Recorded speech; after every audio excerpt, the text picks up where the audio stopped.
ત્યારે જો જૂજ ડેમમાંથી આ એક યોજના હું આપના માધ્યમથી મંત્રીશ્રીને કહેવા માંગુ જૂજ ડેમ આધારિત જો યોજના બનાવવામાં આવે તો અમારા વિસ્તારના જૂજ ડેમના ઉપરના ગામો એ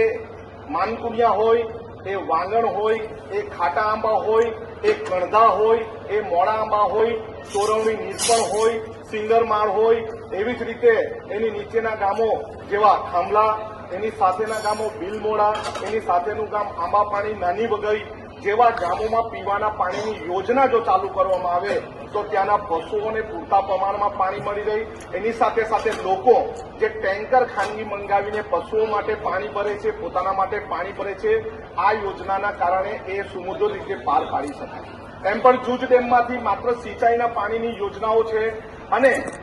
ચોમાસા નજીક આવતા સુધીમાં પણ 22 થી 25% પાણી ત્યાં હયાત હોય છે. અને આ યોજના થકી પૂર્વ પટ્ટીના બોર્ડરના ગામોમાં હોળી પછી જે ઝરણાઓ સુકાઈ જાય છે, જે તર્પણ કરીને પાણી આવે તે સુકાઈ જાય છે, એના કારણે